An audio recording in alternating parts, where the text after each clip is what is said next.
Hail to you, sire. How might we serve you?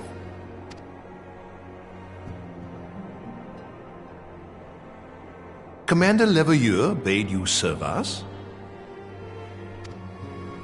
These are welcome tidings indeed. Given the sensitive nature of the task, I could not rely on one of my own.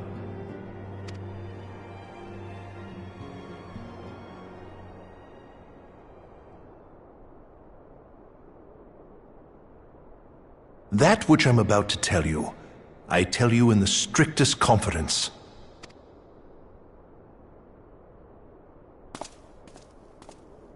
Some days ago, we received certain documents from an anonymous source. They notified us of the presence of a Garlean agent within the ranks of one of the Grand Companies.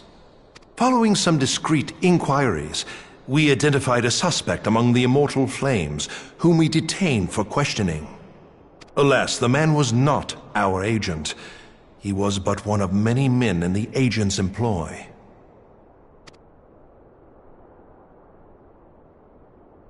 We pressed the traitor for a name, but he had none to give. He claims never to have met his master, whom he knows only as the Ivy. He was, however, certain that this Ivy had coiled itself around every part of the Immortal Flames. It would seem our quarry joined the company some time ago, and gradually recruited others to his cause.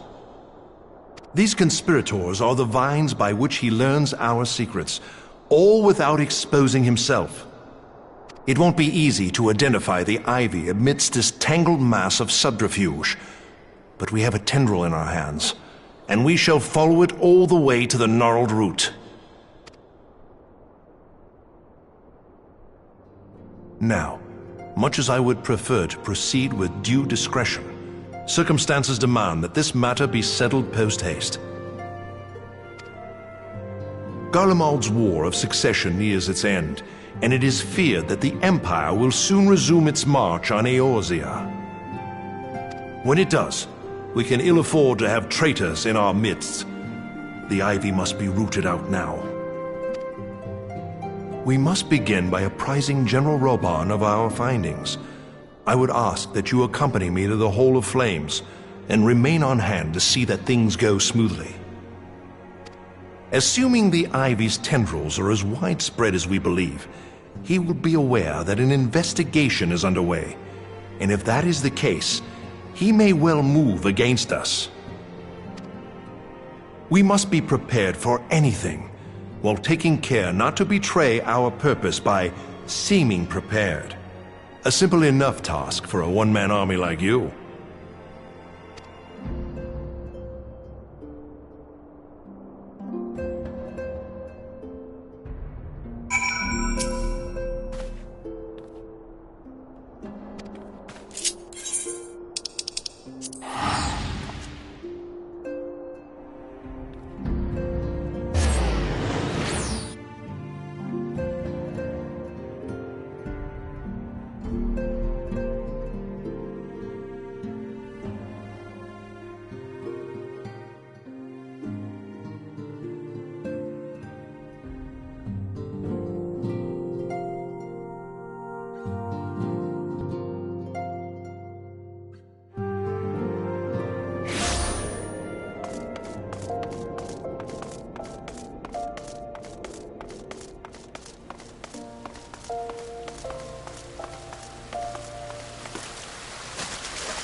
Well, well.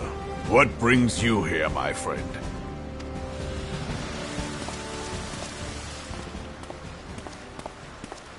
He is here at my behest. Greetings, Roban. It has been a while. Hilbert, you old scoundrel. When they told me you'd be visiting, I scarce believed my ears.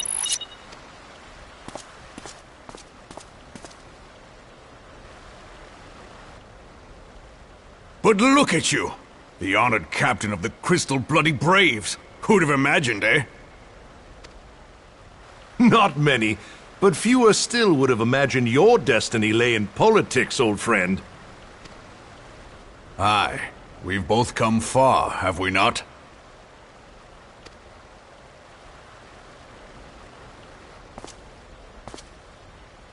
Lest you wonder, Ilbert and I go back a long way. We've been friends and rivals since we were lads. The last time we saw each other, Alamigo had just fallen, so you can guess how many summers it's been. And in all that time, not a word from the fool. Ah, well, my dealings tended toward the modest and mundane, unlike some I could mention. As I hear it, no sooner did you reach Thanalan than the brass blades clapped you in irons and dragged you off to die on the blood sands. Being a stubborn sort, you won 1,000 matches and earned yourself a place in the people's hearts while you were about it. Then, with your mountain of prize money, you bought the Colosseum and secured a seat on the Syndicate. Those balls, brother! Rags to riches does not do it justice. You're a hero to the common man. Bah, spare me. I'm no hero. If anyone is worthy of that title, it's our friend here. Next to him, I'm little more than a glorified butcher. But you, Ilbert, you sell yourself short. By all accounts, you are an adventurer of some standing. I like to think that I did my part for the greater good. But if you're no hero, then I'm no adventurer, not in this company. Anyway.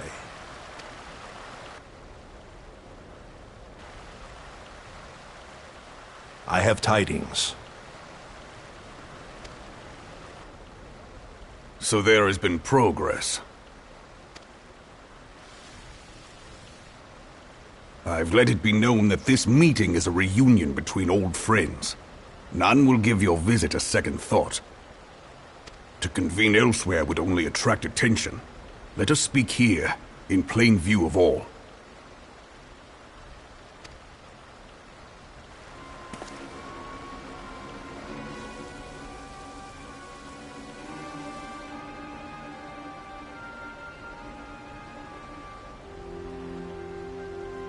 So it is we who have been compromised. Teleji Adeleji's machinations have shaken Ul'dah to her foundations. In such uncertain times, a man's loyalty may be bought for a fistful of gil. But if this snake has truly been in our midst for as long as you say, we must needs consider a far graver possibility. Conspiracy. Could it... Very well. I will have my most trusted men investigate the matter. Continue your inquiries in the meantime. It does me well to see you again, old friend. When next we meet, let it be over a flagon of ale. I look forward to it.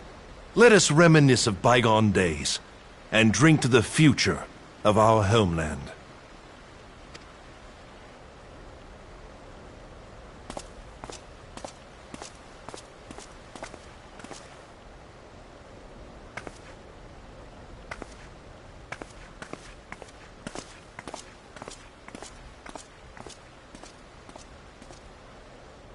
Flame General. You wear the mantle well, old friend. I must work hard if I'm to keep up. Well, it would seem your services were not required after all. I dare say we have Roban's prudence to thank for that. Still, I was glad of your presence. My thanks, Scion.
Have faith, my friend. You need only state your case with confidence and clarity.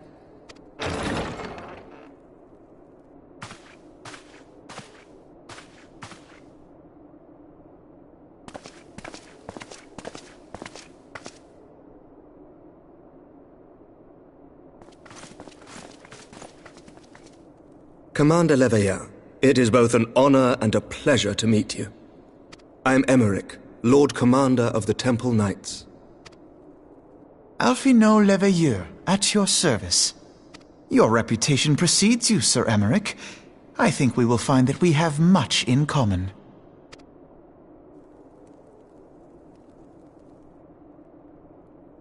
Speaking of reputations, yours towers over us all. Does it not? It does indeed, Lord Commander.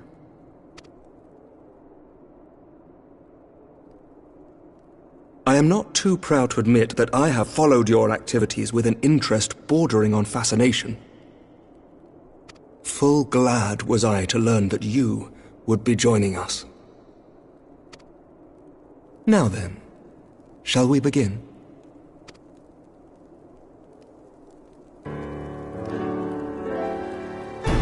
We know full well that the Garleans will return in force ere long. What is more, we have yet to achieve a lasting victory over the primal menace. The beast tribes continue to summon their gods, and each incarnation is stronger than the last. Ishgard is not immune to these threats. I must reiterate that it would behoove your nation to rejoin the Eorzean Alliance. Once again, I must respectfully disagree. On what grounds? Despite their presence in Kurthus, the Ixal do not concern us. The territorial claims pertain to Gridanian lands, and it is the people of Gridania whom they harry. Consequently, the Holy See judges this to be a Gridanian affair, and Ishgard does not intervene in the internal affairs of other nations. Even were that not the case, our forces are wholly committed to the Dravanian conflict. We have not the knights to spare. As for the Garleans, we are not ignorant of history. We have observed the rise and expansion of the Empire, and we agree that it is only a matter of time before they resume their campaign in Eorzea. Then surely it would be in our best interests to present a united front. Mayhap one day, but not yet. Gaius van Belsar is dead, and the legion of conscripts he left behind lacks the will to fight. We think it highly unlikely that they will emerge from behind the walls of their castra for some time. Forgive me, but if Ishgard's position has not changed, why did you agree to this meeting?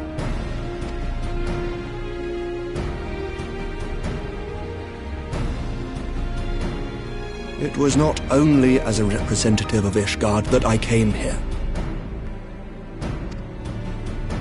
Pardon? It is not within my power to change Ishgardian policy, regardless of my personal feelings. There is, however, one area in which I may exert a measure of influence. Concerns have been raised over the supplies House Fortin has offered to Revenant's Toll. These have led to calls for restrictions on the provision of aid to foreign powers. I can ensure that the shipments continue unabated. Sir Emeric, we would be in your debt. No, you would not, for I require something in exchange.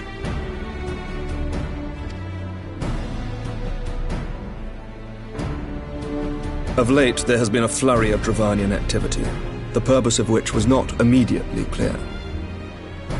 However, our astrologians have since observed alarming changes in the heavens. The dragon star waxes unnaturally bright, and there are whispers that it portends the resurrection of Midgard-Sorma. The fallen guardian of Silvertear Falls? That's absurd. Full many times have I gazed upon the dragon's corpse still wound around the Agrius, and wondered how different our world might be if it yet lived to plague the skies. I do not know, and I do not wish to know, nor does any son of Ishgard. Yet the mere But we do. So you will intervene on our behalf if we agree to watch over the Keeper of the Lake. Do you accept these terms? I do. I will see that you are kept abreast of any developments. I regret that we could not come to a similar agreement on other matters, but I understand that you are not at liberty to make such decisions. Nevertheless, I hope that what we have accomplished here today will serve to demonstrate to your countrymen that we can work together towards a common goal. Mayhap one day we shall look back on this moment as the first step towards a united Eorzea. Mayhap we shall, Commander.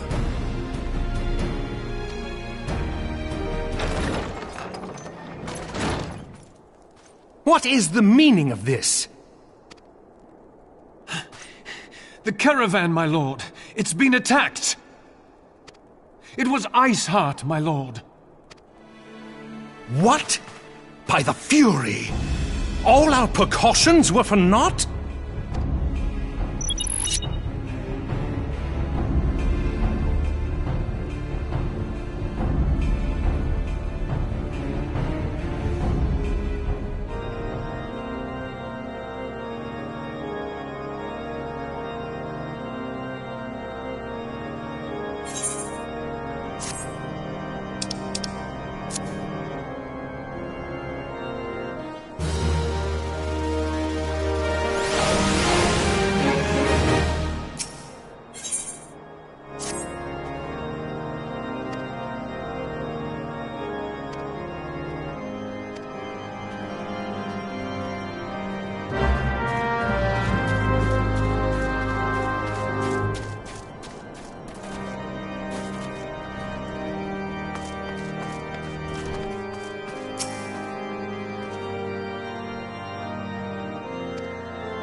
GG.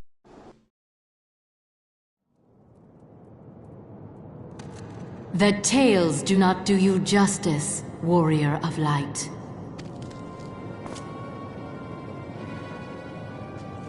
Yes, I know who you are, and you know who I am. I was given the name Izel, but I earned the name Iceheart.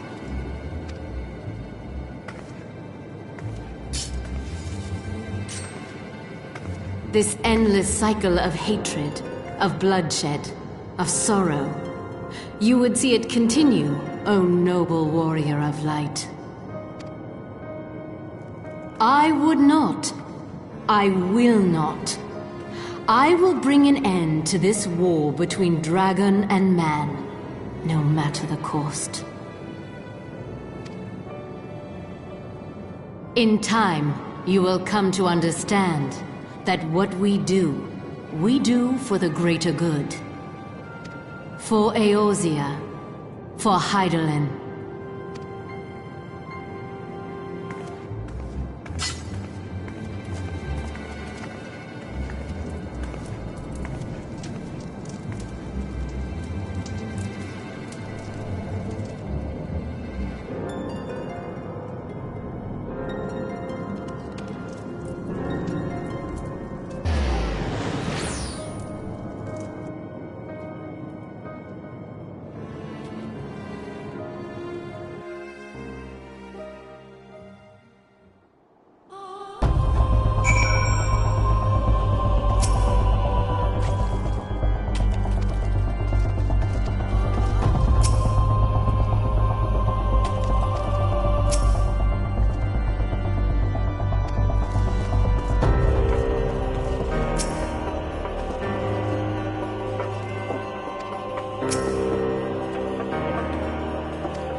Change has come to the Garlean Empire, and we must discuss the implications.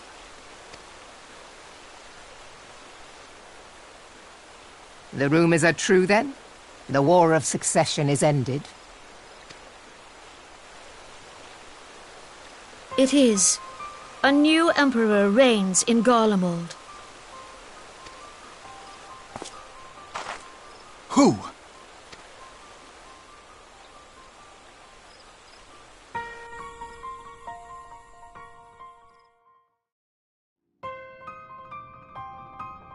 The birth and all too rapid expansion of the Garlean Empire is commonly attributed to the strategic brilliance of Solus Zosgalvis, yet he did not rule alone. Several members of the royal household also distinguished themselves during his reign. Nevertheless, it was the eldest son who stood to inherit the throne, until his most untimely passing.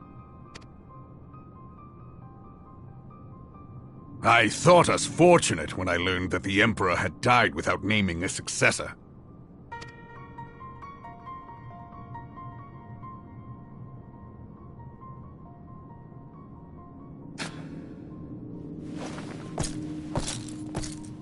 Would that the Garlean Empire had died with him.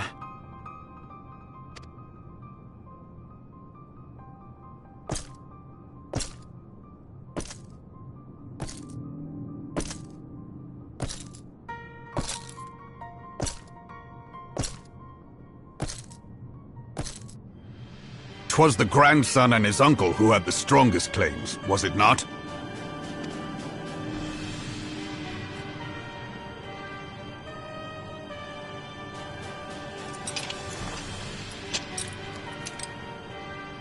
Indeed, yet claims count for little without the power to assert them. High Legatus Varus Ye Galvus is a respected military leader, not so his uncle.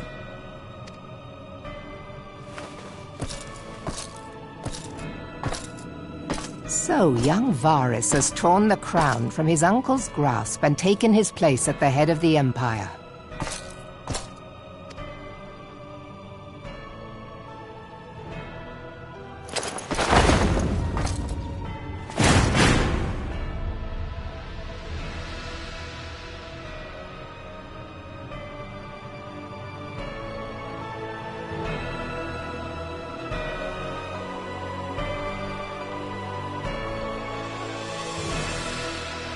Given the troubled nature of his succession, the new emperor will require time to seal his grip on power.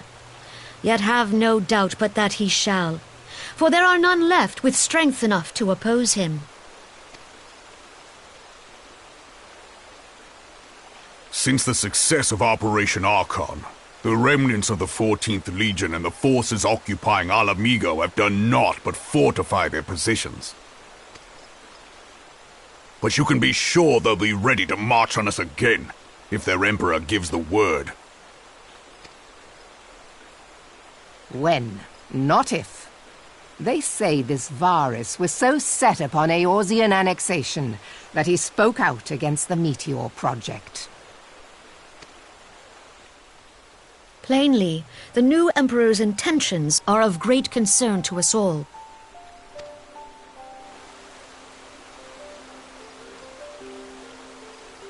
I propose that we set aside the Cartno dispute for the present, and discuss what measures the Alliance might take to prepare for a resumption of hostilities with Garlemald. Moreover, I move that we re-examine the question of how our former allies in Ishgard might be persuaded to retake their place at our side.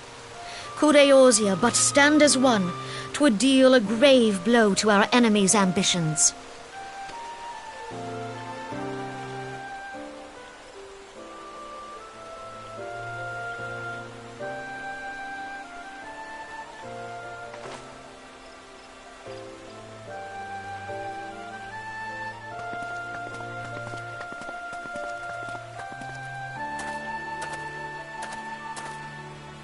Well, I suppose we should be grateful that they have finally acknowledged the inevitability of Imperial attack.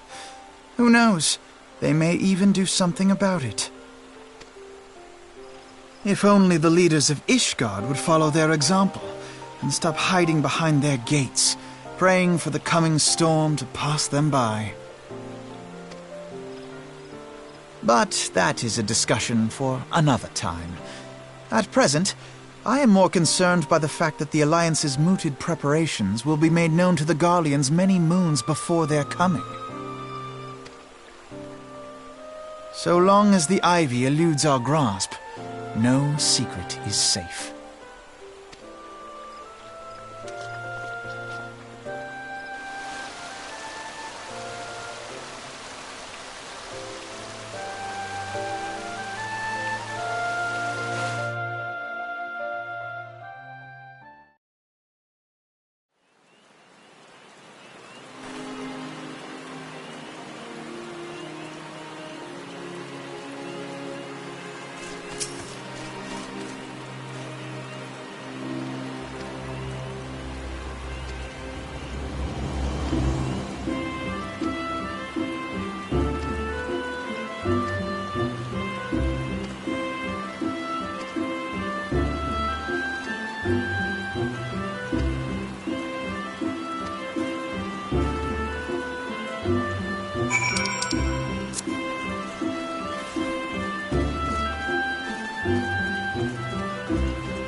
Minfilia, am I right?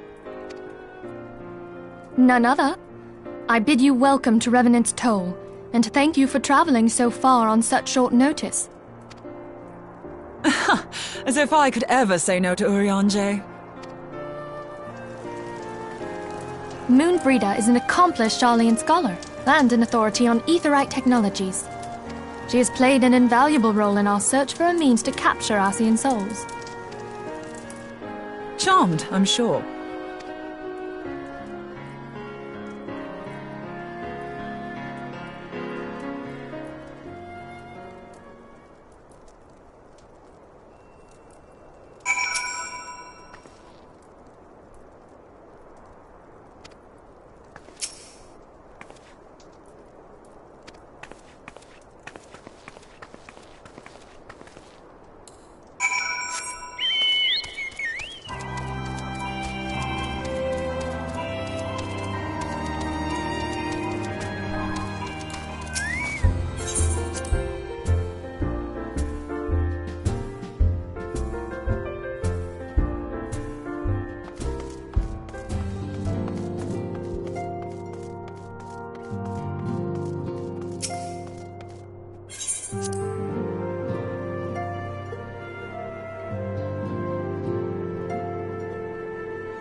It's been ages! Oh, longer, sister!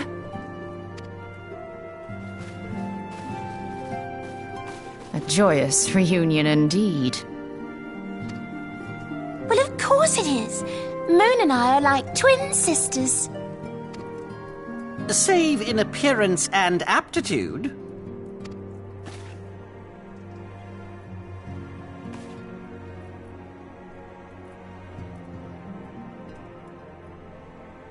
Everyone, if I could have your attention. We have with us an esteemed guest who has come from Sharlayan to assist us.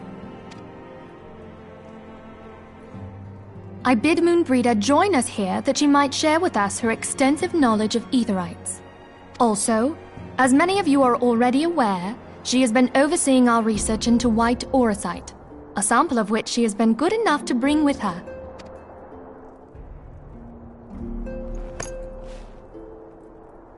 Well, I had to come, didn't I? You'd have to be bloody daft to turn your nose up at a chance like this. Where better to conduct my final tests than a land so steeped in ether you can taste it? 'Tis plain the passage of the years hath done little to dampen thy youthful spirits. And nothing at all to reform thy youthful manner.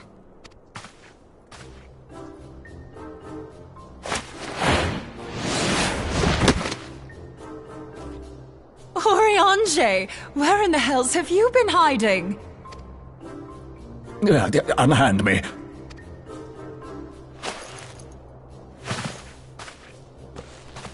I come all this way, and that's what you have to say to me. I much preferred when you were pleading with me to drop everything and hurry to your side. What was it you said? None save thee can satisfy this need.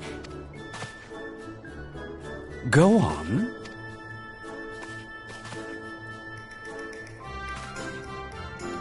Thine artless attempts to misrepresent mine all too innocent motives do thee little credit.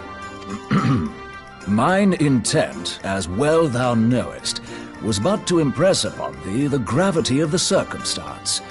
Lest thou doubt, a deiform entity shall shortly be summoned, save if thou and no other grantest my compeers thine aid. You still haven't found it, then? Your missing Aetherite? We have not. No. We know that Iceheart teleported to an Aetherite not far from the first. Yet even after careful analysis, we could not locate the second beacon. We now suspect that the heretics destroyed the second Aetherite to impede our pursuit. Our allies continue to scour Snowcloak for Iceheart's sanctuary, but we have no guarantee that they will find it. Yet it must be found, for even now Iceheart prepares to call upon Saint Shiva. I'm sorry, but if the Aetherite's been destroyed, then that's that. Although, you're absolutely sure she used the first Aetherite, are you? She didn't just use teleportation magics? One of our own bore witness to her escape. I can say with absolute certainty that Iceheart used the Aetherite.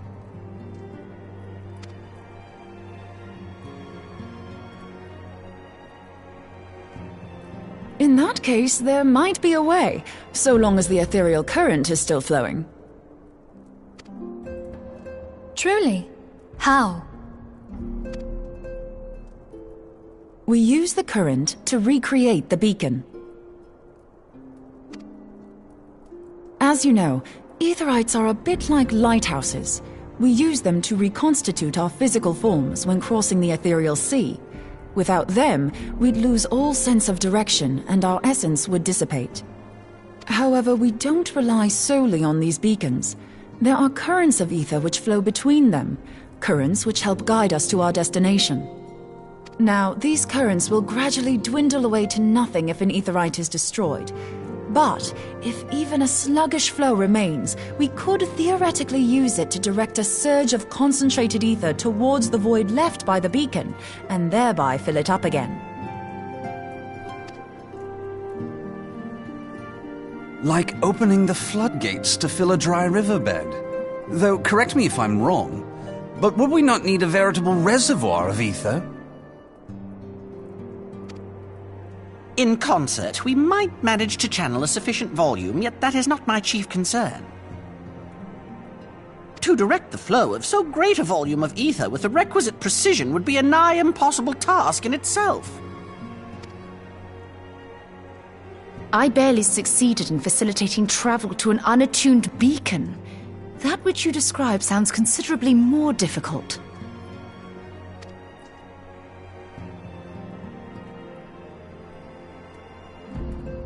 And dangerous. Every person who has attempted to teleport in this fashion has died in the process. They, however, did not have white aura sight at their disposal. I can use it to channel all the ether you can give me into the Aetherite. However, white aura sight cannot retain ether for an extended period of time, so we would need to infuse it immediately beforehand. Just so you know, I'd confidently give this plan better than even odds of success. And if the worst comes to worst, your people won't suffer. Though it risk the lives of our best and brightest, we have not the time to seek other options. If the ethereal current still flows, we shall carry out Moonbreeder's plan.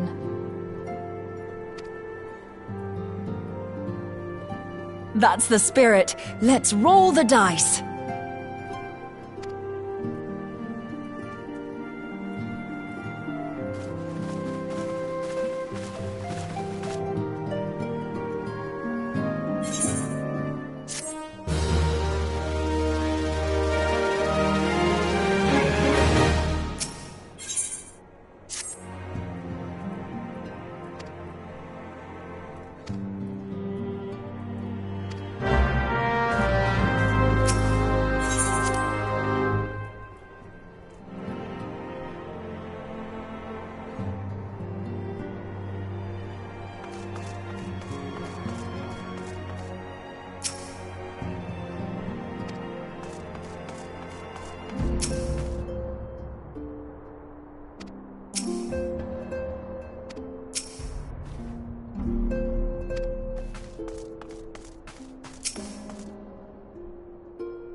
You should never have come here, Warrior of Light.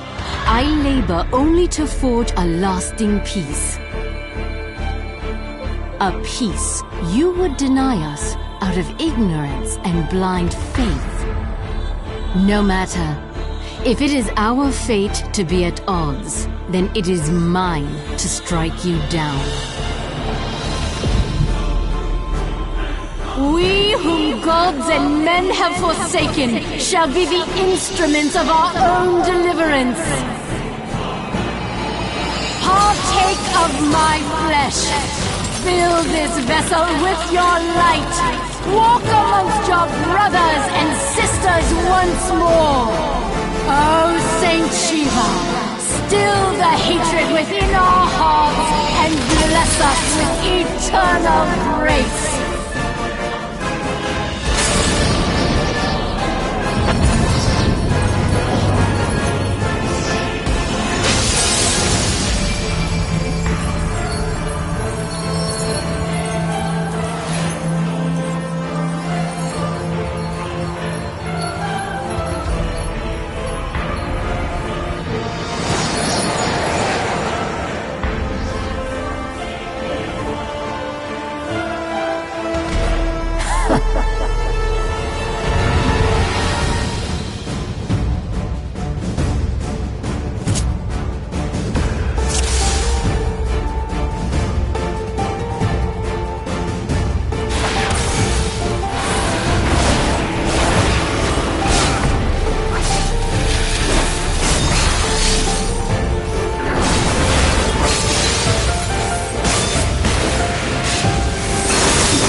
GG.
Fool.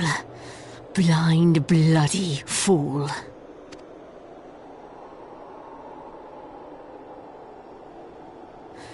You, of all people, should understand the suffering war begets. That no sacrifice is too great if it brings an end to the violence. Mine is the righteous cause.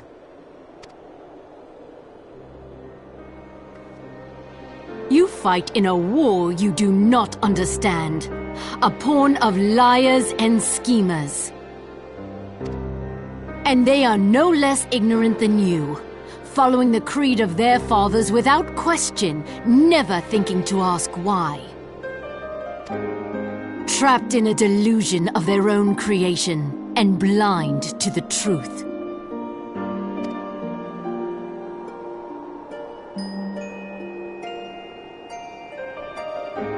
Warrior of light, redemption is not beyond us. We who walk before may lead those who walk after. Seek the keeper of the lake. See with eyes unclouded.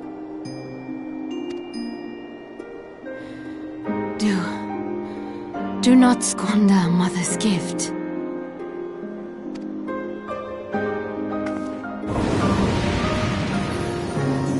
Hear, feel, think.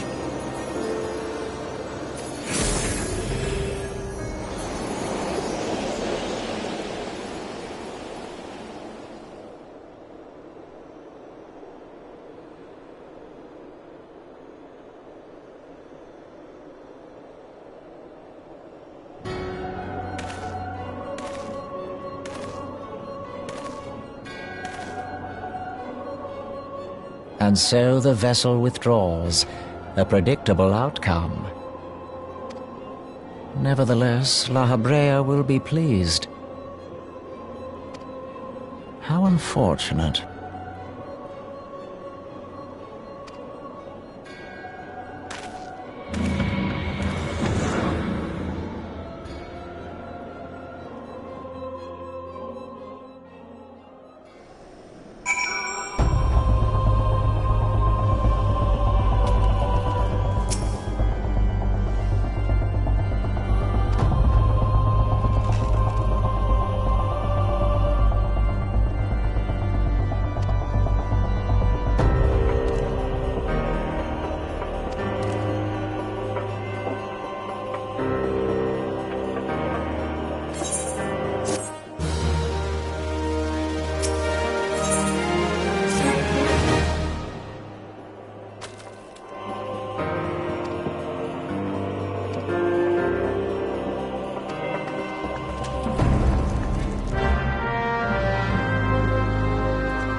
On behalf of the Holy See of Ishgard, allow me to express my deepest thanks. Never before have we been required to contend with a primal. Indeed, there were fears in some quarters that our knights might not be equal to the task. From what we have now learned of these beings, I can say with certainty that we would have lost a great many men had the Scions not intervened. Then the argument for preemptive action should be self-evident. Perchance now you will reconsider my proposal that Ishgard move against Nautalon.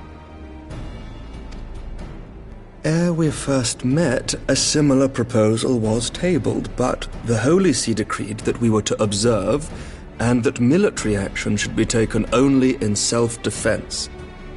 All things considered, it was not an unreasonable decision. Since the calamity, 2 vigils have fallen to the Horde, while Garuda has never shown any inclination to storm the gates of judgment. Which is why this unprecedented crisis and its resolution may prompt a change in policy. You who have faced these primals know well the threat they pose. Ishgard did not. Not until now. And there is naught like a brush with death to change a man's outlook. At the very least, this should silence any lingering objections to our arrangement with Revenant's Toll. The Holy See may even feel moved to grant us its formal endorsement. So far as it is possible, the Scions shall be compensated for their service. We should be grateful for any aid you can provide. As a gesture of good faith, I shall withdraw my previous request. Your people are doubtless needed elsewhere. That will not be necessary. We too have a vested interest in watching Dravania's movements. I see. Once more, I must thank you. Sir Emmerich, if I may, do you truly believe that Midgardsormr could return?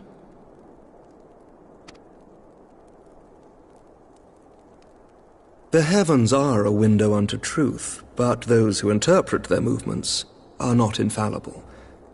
I requested your involvement as a precautionary measure. But of course, you sought an excuse to compensate us from the first, mindful of what would happen if Revenant's Toll were taken by your enemies. Ishgard is not wont to aid its neighbors, but that does not preclude it from manipulating them to serve its own interests. Choose your next words carefully.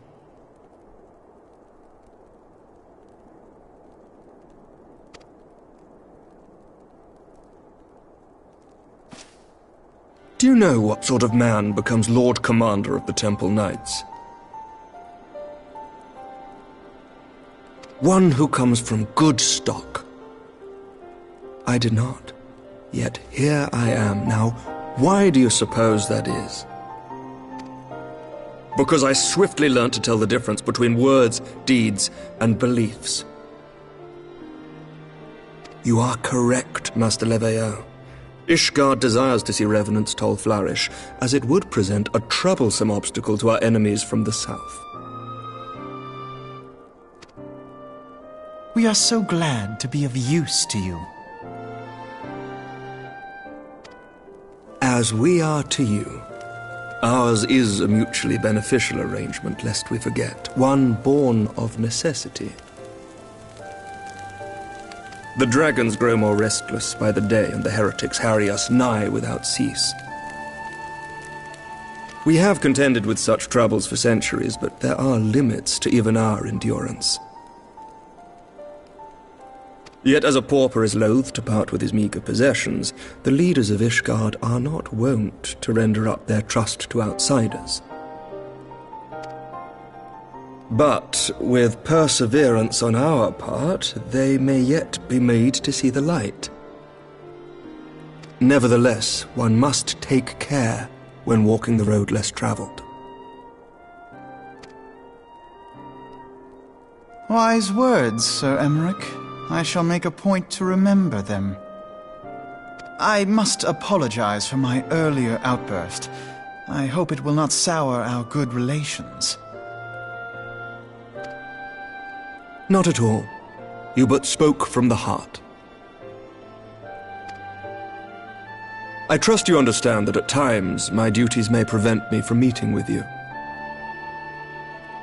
On such occasions, my second-in-command will speak for me.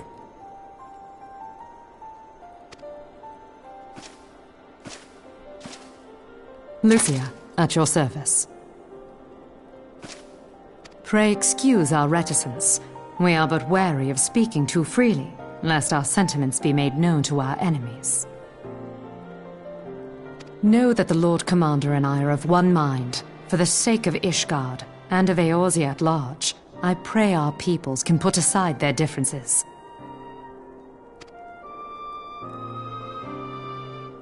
Those who dwell in the past risk losing sight of their future. Should aught befall one of our shipments, pray inform Lucia immediately. You may also relay to her any words you might have for me alone. Not being of Ishgardian birth, she owes no allegiance to any noble house, making her as near to incorruptible as one can find in my homeland.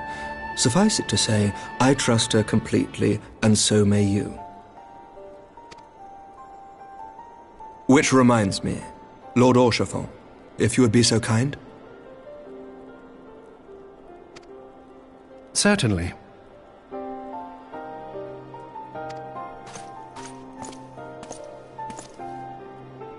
In times such as these, trust is ever in short supply. Mayhap this will go some way to rectify the problem. The results of our investigation into the heretics' recent attacks, as well as our interrogation of the merchant you detained. Sir Emmerich, I cannot thank you enough. Think nothing of it. Ishgard may be many things, but it is no friend to Garlemald. Did I not tell you to have faith, my friend?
Words cannot well express how glad I am to see you return to us hale and whole.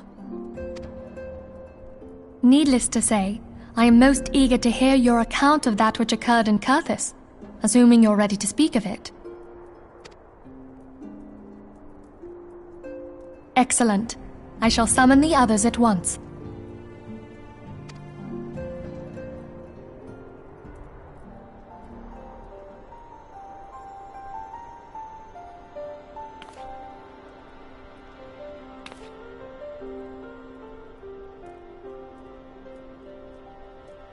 Iceheart used her own body as a vessel for a primal soul?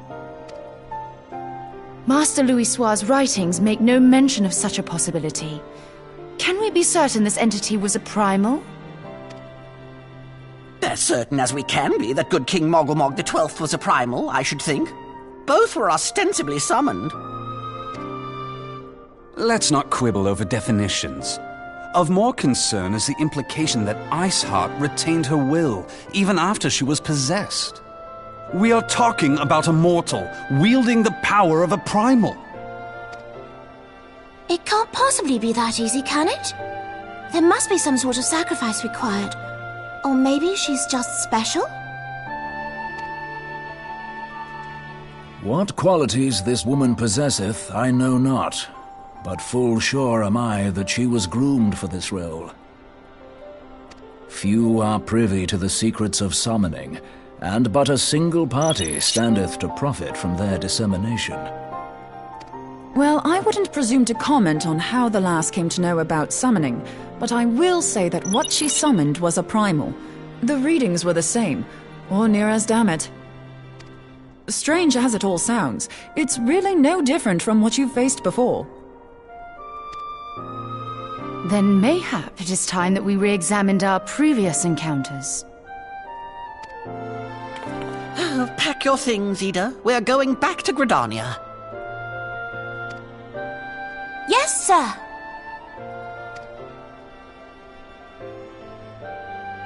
About Iceheart's final words to you. Hear, feel, think. Hydaelyn speaks to her as well. If Iceheart is blessed with the power of the Echo, she will doubtless have used it to further her goals. Or could it be that it was a revelation granted her by the Echo which first set her on this path? She did say that the Ishgardians were blind to the truth. Do you think she has knowledge of the origins of the Ishgardian-Dravanian War? It would do much to explain her unwavering conviction. Did not the Lady Iceheart implore thee to seek the Keeper of the Lake?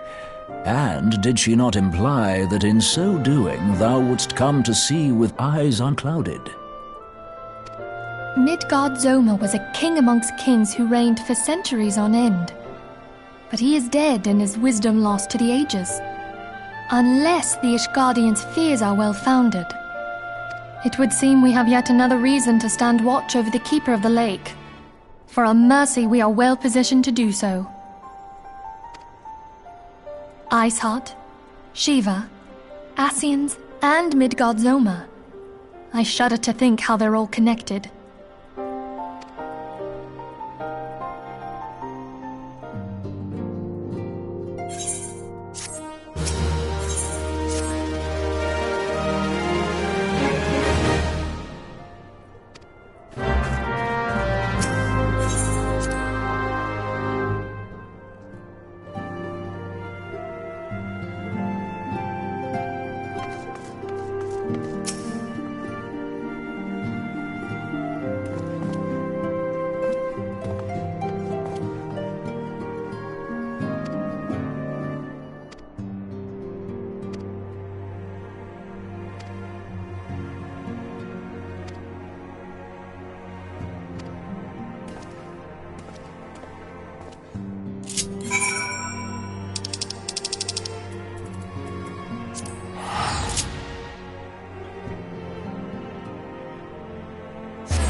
absurd.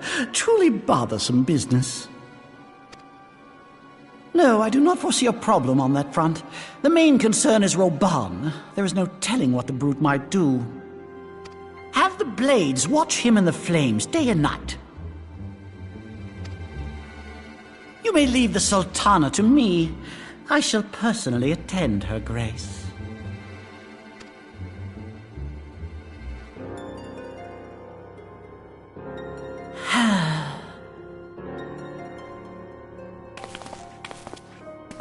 Sever one of the East Aldenard trade routes. That ought to keep Lolorito occupied for a while.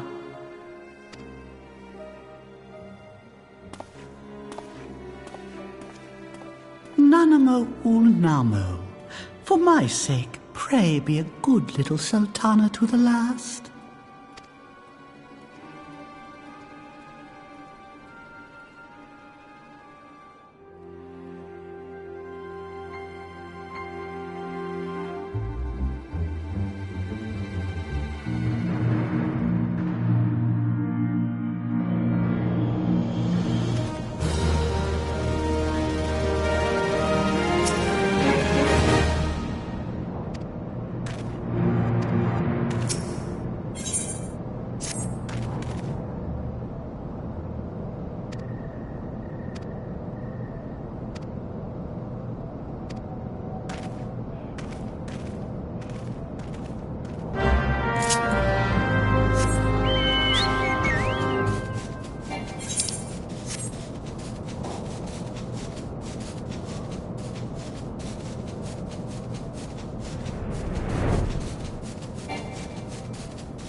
Welcome back, my friend. I have already received word from Alfino. To think that Flame Marshal Huayu was the Garlean agent. I know not what to say. Together with Robon, Aline lent us much-needed aid at the time of our Order's founding. She was particularly passionate about the need to tackle the primal threat. When we discussed the subject, her eyes fairly shone with determination. Whatever else she may have been, I choose to believe that it was her true self with whom I spoke then. But now is not the time to dwell on such matters. I have an important announcement to make regarding our effort to defeat the Ascians. We shall begin as soon as everyone is assembled.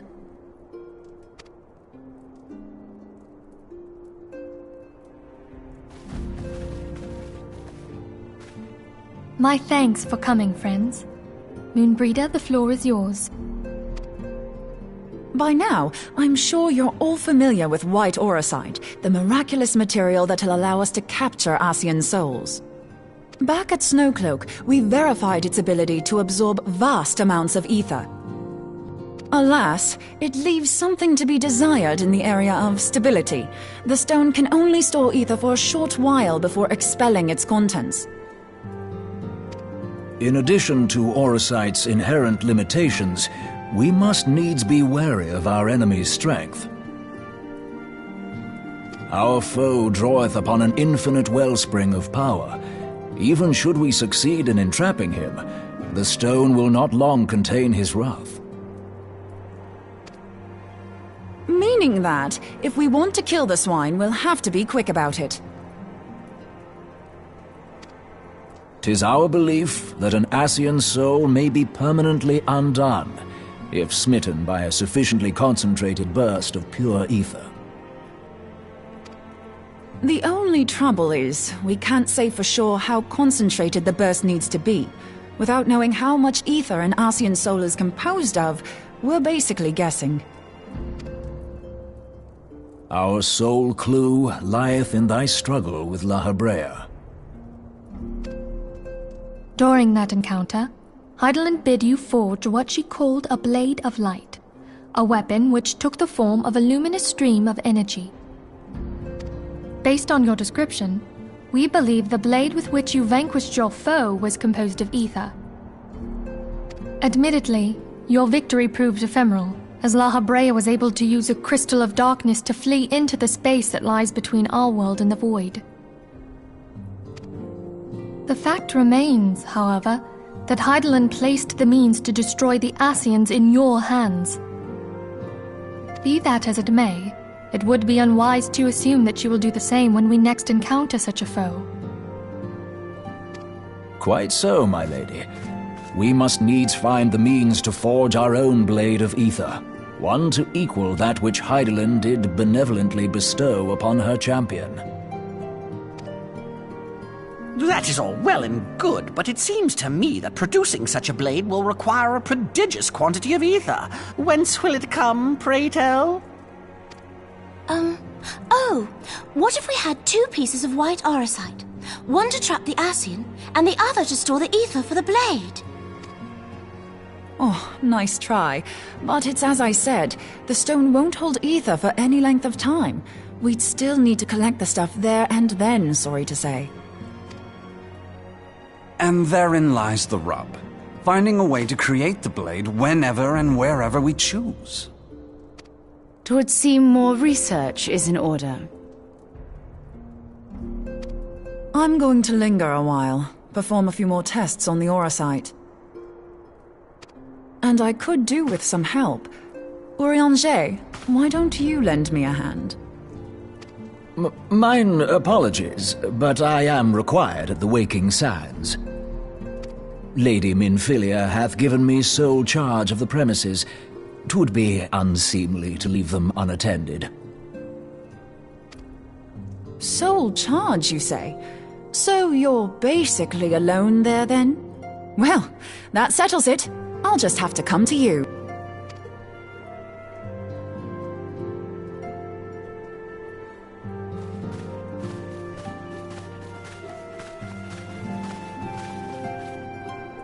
While you were afield, word arrived from the Sharlayan motherland.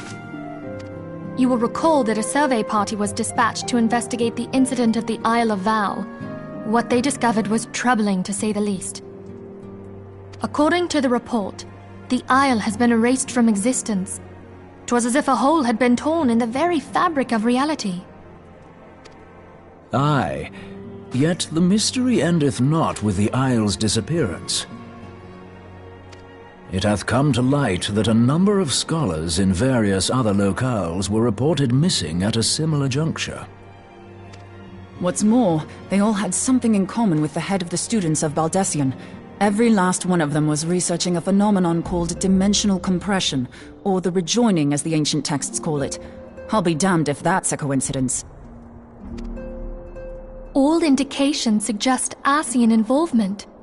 But I sense that a force greater still is at work. The entity the Dark Beings call the One True God. We must pray that my dear friend Kryl regains consciousness soon. If she bore witness to the Isle of Val's final moments, she may be able to shed some light on this mystery.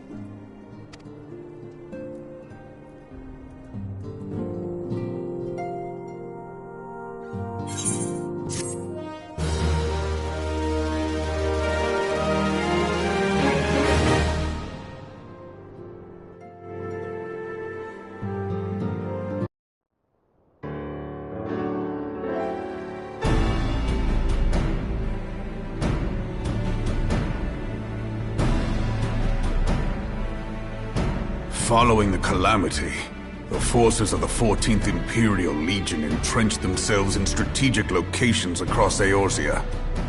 So swiftly did they accomplish this, it was suspected that they had received help. To think that it came from Huayu, my right hand. There is more. We have reason to believe that Huayu didn't deal exclusively with the 14th. She also answered to a higher authority in Garlemald. But this higher authority could not have been the Emperor. By consenting to the Meteor Project, Solus Zos Galvus showed himself to be more concerned about preventing the spread of primal influence than claiming Eorzea for the Empire. He would happily have seen the lot reduced to ash. We believe a number of high-ranking figures within the royal household were against the decision, but that they knew better than to oppose the Emperor openly. Of course, this didn't prevent them from making clandestine provisions, in which Huayu played a part. Alas, these provisions did not prevent Dalamud from falling, and the ensuing chaos changed the face of the realm forever. Yet Eorzea survived. To all intents and purposes, the Meteor Project had failed, and the Empire was left to rue its lack of a decisive means to eliminate the primals. Until, that is, it stumbled upon the Ultima weapon. Even before the accursed thing was dug up, it seemed to me the 14th had the might to overwhelm our weakened armies. Yet they chose to hide behind their walls. Why? The Black Wolf was wary of making the denizens of Eorzea desperate, lest more primals emerge to bleed the land. The discovery of the Ultima weapon, however, emboldened him to resume his war of conquest in earnest. But there was one in Garlemald who believed that Van Belsar's actions were premature. One who stood higher in the Imperial Army's chain of command.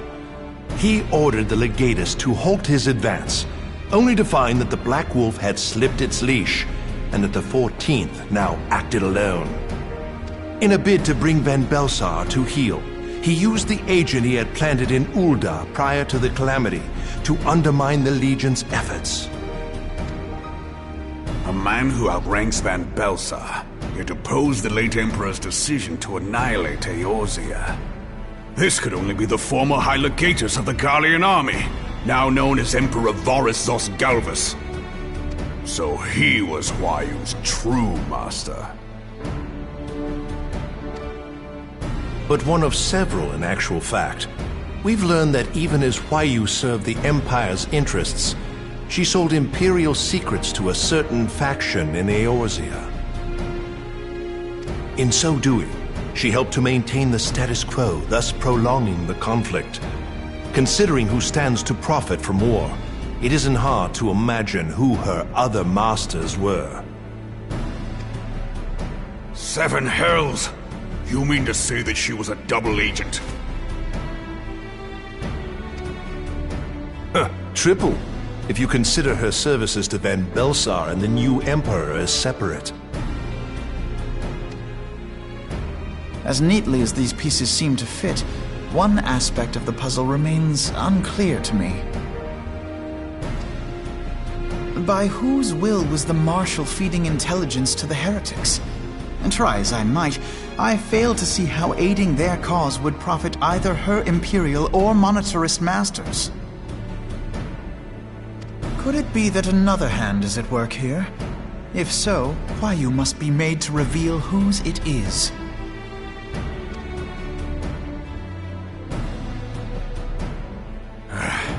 Not only have I lost a trusted friend, Now I must interrogate her as a stranger. Not a pleasant task, I grant you, but a necessary one. Unless we weed out the ivy, root, stalk, and stem, it will simply grow back. I know that full well. Those closest to Huayu have already been detained, and I will question them alongside her. General, pray keep in mind that there may be unwitting abettors among them. All will be treated fairly. On that you have my word. Those who are innocent have no cause to fear. You have ever been a friend of truth, General. I hope the unpleasant task of weeding out falsehood will not detain you too long. Though it be for the sake of Eorzea, doubting one's comrades is poison to the soul. And with that, I take my leave.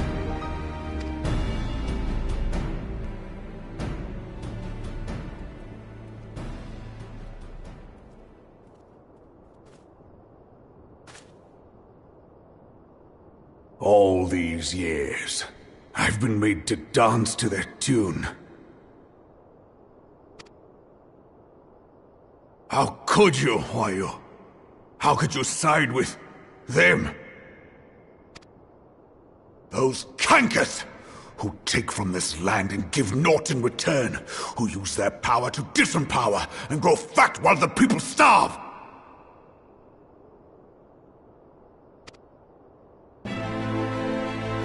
I know you can hear me, monitorous scum! Your crimes will not go unpunished! One day I will purge this land of your sickness! Before the eyes of the 12, I swear it!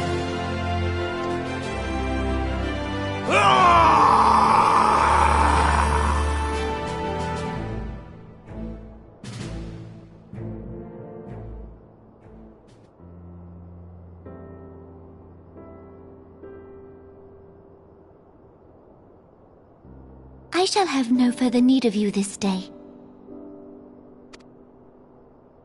Your Grace.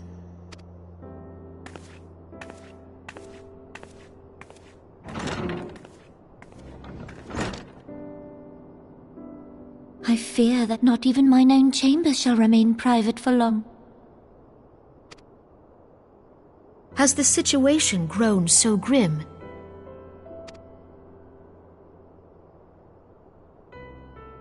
Ever since he proposed the Cartiner Reclamation Bill, Teleji Adeleji has risen to greater prominence upon the backs of impoverished refugees.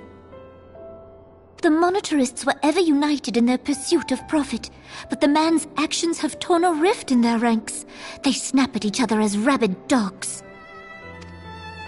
Yet now is not the time to be bickering among ourselves. If this bickering is a threat to law and order, might you not have grounds to dissolve the Syndicate?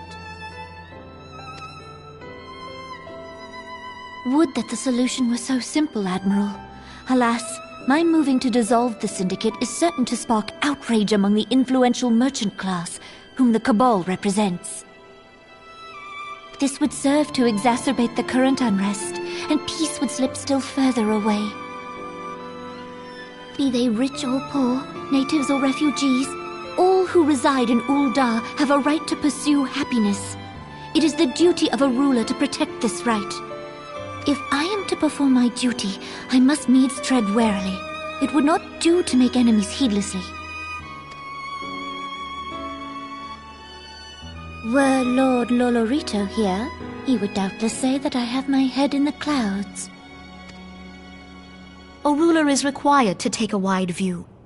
Try as we might to cater to all needs, some will inevitably be overlooked. As such, there shall ever be citizens who feel aggrieved. It cannot be helped. But as you have informed us, the monetarists take no view but their own. They hunger for power while the masses starve. In the absence of a common cause, it seems beyond any one individual to make Ul'dah whole. And the presence of a Garlean agent within the Immortal Flames only makes matters worse. Even accounting for Uldar's historic reliance upon mercenaries, such a grievous breach of security is unprecedented. I fear this business will provide the Monetarists with a rod to beat Rauban. Eorzea can ill afford for the immortal flames to be dampened now. Ere long, the Garleans will turn their ravenous gaze toward our lands once more. If we are to resist their might, our nations must stand together. Yet for this to happen, our nations must be whole. Cannot be done to improve the situation in Ulda.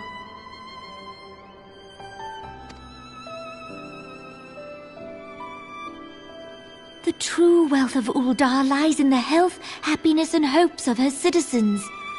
Alas, the citizens shall never know these things, so long as their lives are ruled by the ambitions of the few.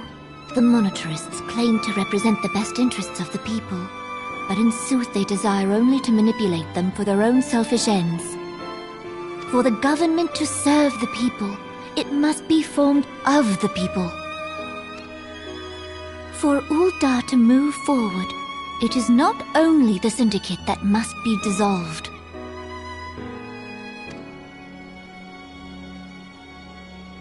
Nay, you jest.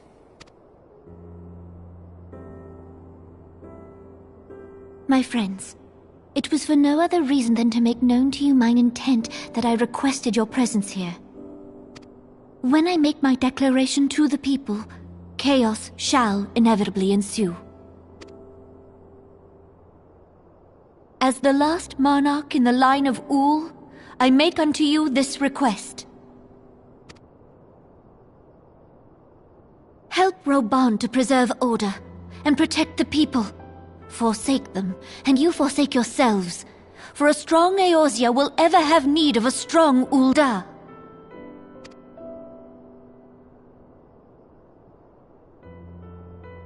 Your Grace, are you certain of this?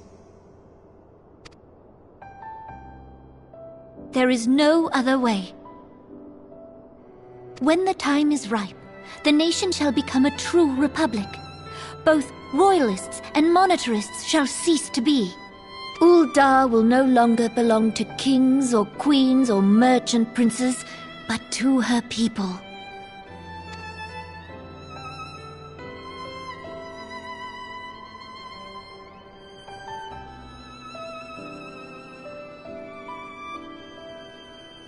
Rauban, forgive me for casting aside all that you have toiled for in my name.